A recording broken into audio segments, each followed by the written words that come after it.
there is a question that applies to every place we are visiting today. Not, how beautiful is it? Not, how old is it? But, how is it still standing? And the more difficult question that follows, who decided to build here? Who looked at a vertical cliff face? Or a narrow ledge above a 1,000-meter drop? Or a rocky outcrop surrounded by ocean? And thought, this is where we should put our homes?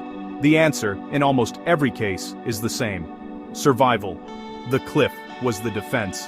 The height was the protection. The impossibility of the location was exactly the point, because if you could barely reach it, neither could your enemies. And then the enemies stopped coming. The wars ended. The centuries passed. And the people stayed. Because by then the impossible place had become home. Today we are visiting 10 of these places. Towns and villages built on cliff faces and rocky ledges and vertical walls, above drops that make your palms sweat just looking at them. Towns where people wake up every morning, make their coffee, send their children to school, and the view from their kitchen window is straight down for 400 meters. Stay until the end, because the last place on this list has been continuously inhabited for over 3,000 years, on a cliff, in the sea, where by every reasonable measure, nobody should be able to live at all. Matera, Italy. The city that was too difficult to leave.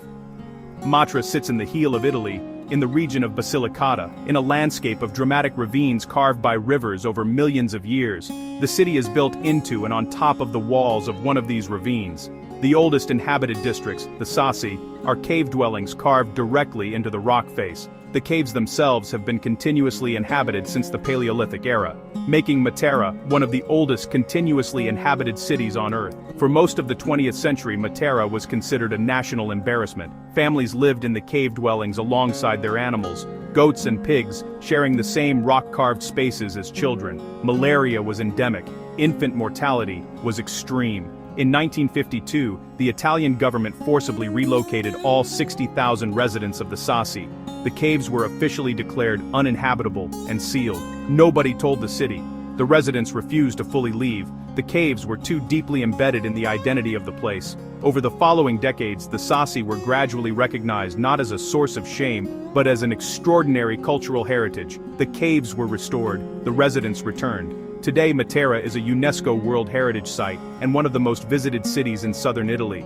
The cave dwellings that were considered uninhabitable in 1952 are now boutique hotels and restaurants. From above, the Sassi cascade down the ravine walls in layers, terracotta rooftops and carved stone facades stacked on top of each other, in a way that makes the city look grown rather than built, like the cliff itself decided to become a city. Ronda, Spain, the city. Above the abyss. Ronda sits on a plateau in the mountains of Andalusia, divided by a gorge called El Tajo, 120 meters deep and in places barely 60 meters wide, cut through the rock over millions of years by the Guadalquivir River. The city has been on this plateau since before the Romans. The position was chosen for exactly the reason you would expect. The gorge made it militarily almost impregnable. An attacking army could only approach from a small number of directions. The cliff edges did the rest of the work. The Puente Nuevo, the new bridge, was built in the 18th century to connect the two halves of the city divided by the gorge. It took 42 years to build. During its construction, more than 50 workers fell to their deaths into the gorge below. Standing on the bridge and looking down at the river 120 meters below, the scale of the drop is physically unpleasant in a way that photographs do not prepare you for. The rational mind knows you are standing on a solid bridge. The body disagrees. From above, Ronda looks like a city that has been placed at the edge of existence. The buildings crowd right to the gorge edge. Some of them have gardens that end at a vertical drop of 120 meters. The river at the bottom looks like a thread. The city has been continuously inhabited for over 2,000 years. Every generation has woken up to that view. Every generation has decided to stay. Positano, Italy, the village that falls into the sea. Positano does not sit above the Amalfi coast, it tumbles down it.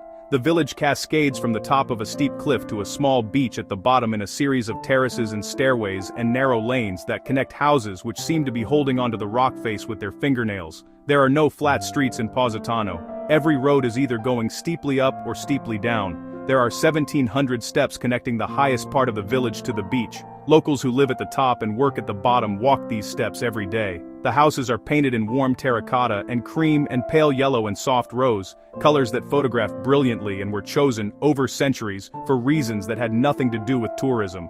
Whitewash reflected heat, terracotta marked property boundaries. The colors of the Amalfi Coast are an accident of utility that became one of the most recognizable aesthetics in the world. From above, Positano is a cascade of warm color against the deep blue of the Tyrrhenian Sea. The village clings to the cliff with remarkable determination. Every surface that can be built on has been built on. Every roof is also someone's terrace. Looking at Positano from a boat, looking up at the cliffs and the houses above, you understand why every painter who saw it in the 19th and 20th centuries stayed as long as they could afford to. Preikestolen, Norway, the cliff that should not have a town above it.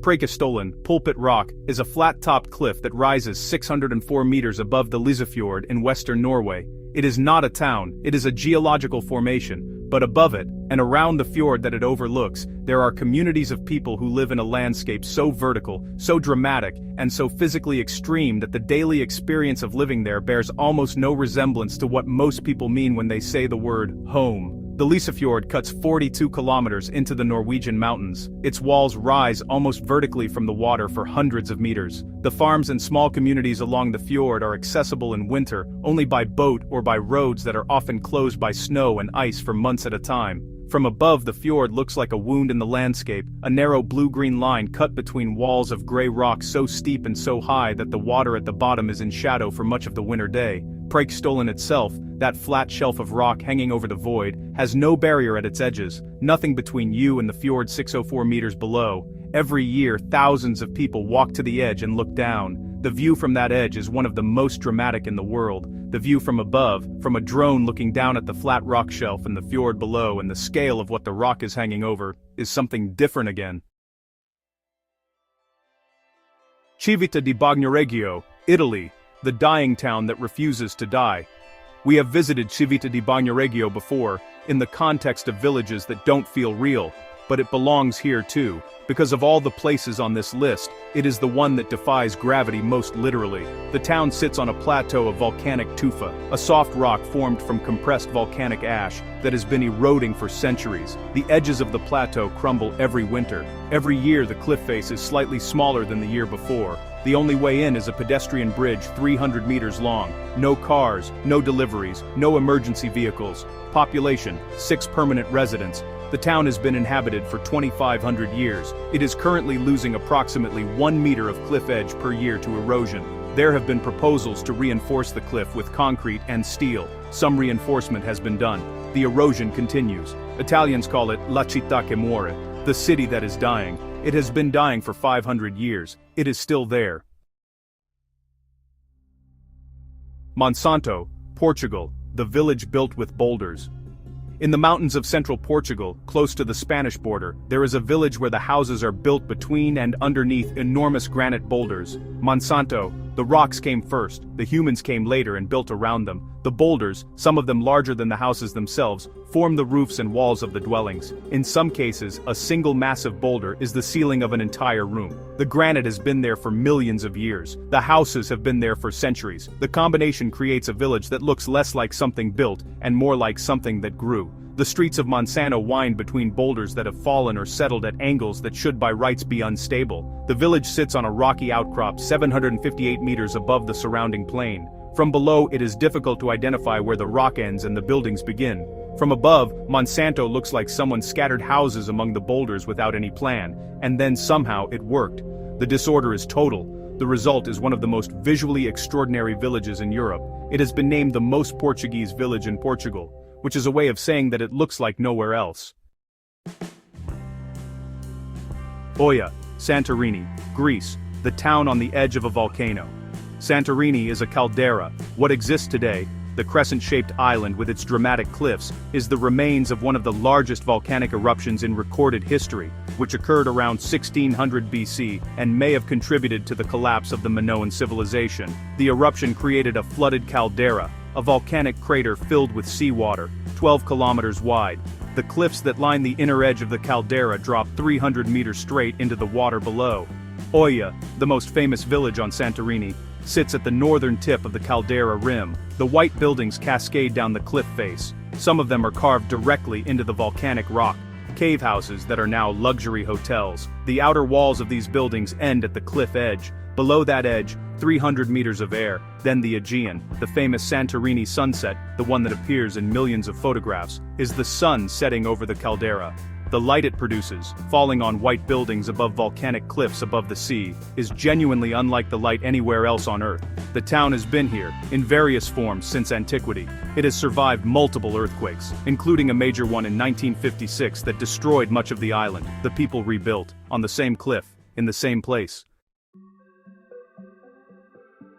Mesa Verde, USA, the city in the cliff. In southwestern Colorado, in the high desert plateau of the American Southwest, there are cliff dwellings, not simple shelters, not temporary camps, entire towns, built into the natural alcoves and overhanging ledges of the canyon walls, with multi-story stone structures, plazas, ceremonial spaces and water storage systems. The ancestral Puebloans built Mesa Verde beginning in approximately 550 AD. For centuries they lived on the mesa top, farming and hunting the plateau.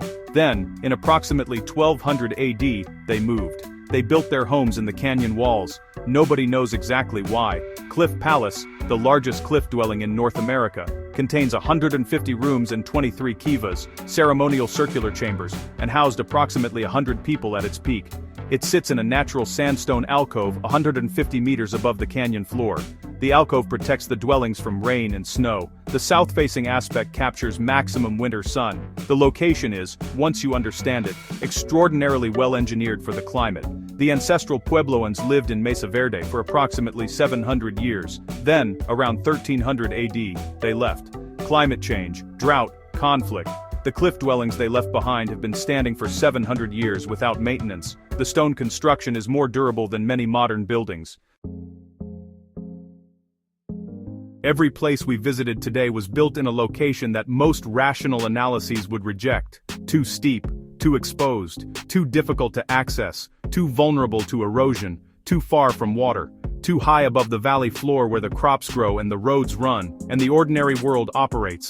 And yet every one of them has been continuously inhabited, for decades, for centuries, for millennia in some cases, which suggests that the rational analysis misses something important. That the value of a place is not only about convenience or safety or agricultural access, that humans have always been willing to accept extraordinary difficulty in exchange for something that is harder to name. A view, a position in the landscape, a sense of being somewhere that most other people are not, or simply belonging. The sense that this impossible, impractical, breathtaking place is home, and that leaving would feel like losing something that cannot be replaced. Which of these places would you choose to live in? Tell me in the comments, and tell me why. Welcome to TravelMINJ. With new shorts and stories every single week, we take you somewhere that changes how you see the world. In our next video, we go the opposite direction. Not up, deep underground, to kingdoms carved by hand into the rock beneath our feet, that the world forgot existed for over 1,000 years, until someone knocked through the wrong wall. Hit subscribe so you don't miss it in 2 weeks, and check out our daily shorts in the meantime. See you soon.